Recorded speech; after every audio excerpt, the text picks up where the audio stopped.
time runs through the core of so many great science fiction storylines.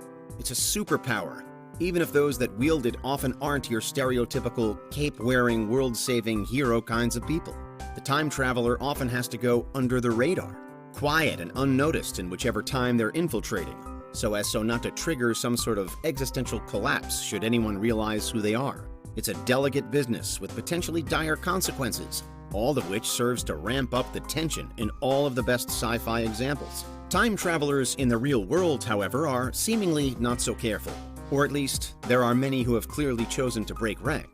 Multiple times in just the last few years, time travel claimants have made headlines the world over by predicting Armageddon. In 2022, word spread online of a traveler known as Edward, who claimed to have taken part in an experiment in 2004. At the time, he was working in LA, but via the experiment, he was transported to the year 5000, where he snapped a photo of the future LA, which Edward claims is entirely underwater. Meanwhile, and again in 2022, a series of time travel warnings were posted on TikTok, including reported dates in that year when massive world-changing events should have happened, such as the sudden disappearance of 2 million people and the sudden emergence of another group of nightmare creatures. Ultimately, the TikTok prophecies proved incorrect. But more broadly, a genuine time travel apocalypse is about more than just the testimony of individual people. All too often, those can be easily discredited. But the mechanics and plausibility of time travel is something that even mainstream science is directly interested in. To a point, we need to understand the subtle workings of time in order to maintain some quite mundane things of the modern world, like GPS systems, satellite networks, and all types of space travel. We know that time is relative, and that it runs differently on Earth in our frame of reference compared to how it would under essentially any other conditions in the universe. In this way, you might say that time is actually unknowable, and it's in its many gray areas that doomsday theories can take shape. Firstly, let's imagine that there's only one timeline, this one. Nowadays, this idea has been severely challenged, thanks to the development of various many worlds and multiverse models of reality, and we'll move to those shortly.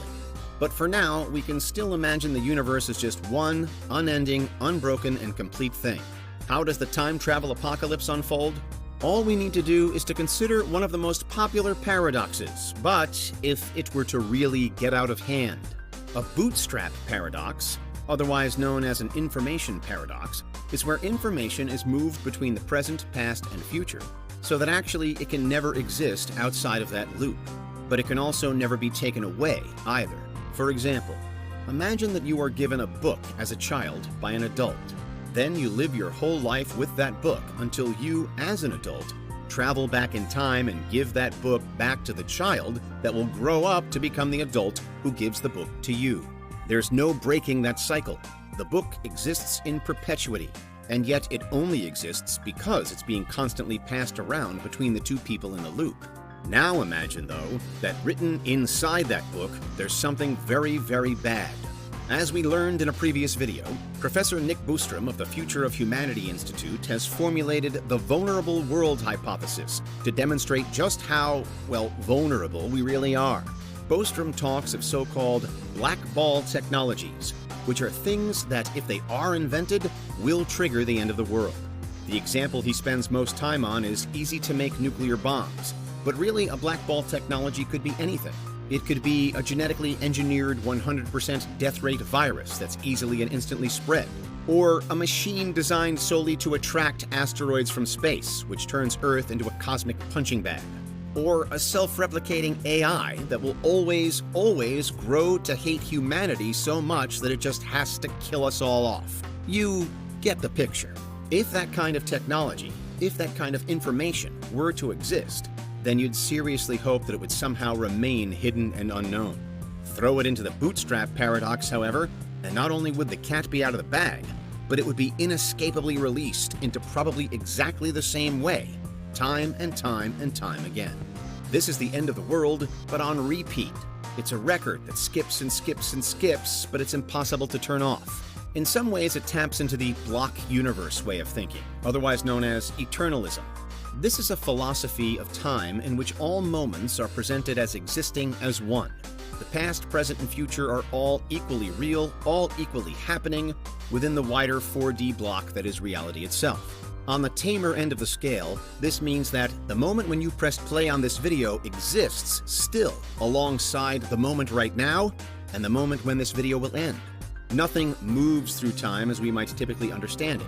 It's more like everything just pulsates through space-time, reconfiguring and reconfiguring in ways that it was always supposed to do. The bootstrap paradox is a little different, though, because it specifies this feeling of inescapability. And in this case, the mechanism for the end of the world is what's inescapable. If true, and if the right conditions formed, we could say then that the apocalypse was, is, and always will be nigh, because it's essentially baked into the fabric of time itself. Unsurprisingly, the picture changes quite a lot when we add the potential for multiple universes into the equation. Really, it's little wonder that the multiverse has become such a popular theme in contemporary science fiction writing, because it seemingly solves so many of the problems that time travel throws up. Hugh Everett's hugely influential many worlds interpretation may have been formulated as far back as the 1950s, but its repercussions are still being explored.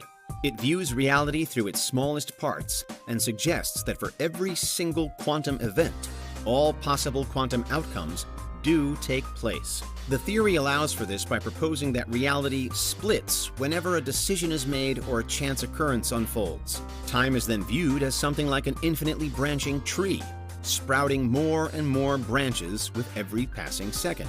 On a larger scale, this might be shown as the differences that could happen if you apply for 2 jobs before choosing one over the other.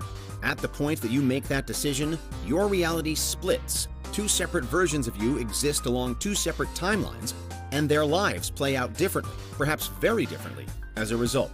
But the many worlds can also be shown on smaller scales, such as the different timelines created when you choose to turn left or right at a junction, or the ones created when you choose to wear red or blue, sit or stand, blink twice or blink once. In theory, there's really no limit to how particular you could go, with every single alternate path simply branching out from the one that you're on now. So how does the apocalypse come into play?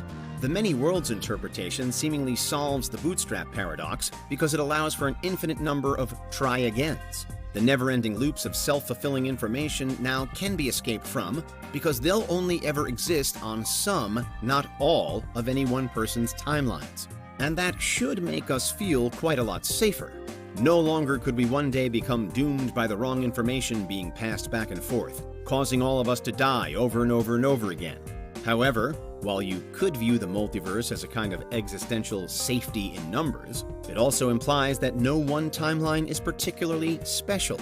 No matter how important you think you are right now, there are actually an infinite number of yous spiraling off all around this present moment. An infinite number of your friends and loved ones, too.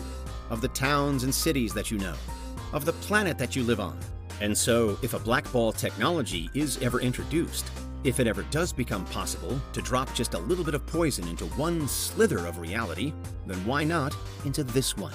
In the multiverse, it's not like that one action would even be noticed, in amongst all the other endless variations, and that's pretty scary.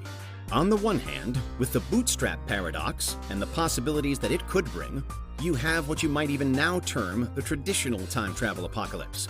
On the other, with the eternal mass of the multiverse to get lost in, it really is the case that nothing's sacred anymore. Not even your own time as you think you're experiencing it.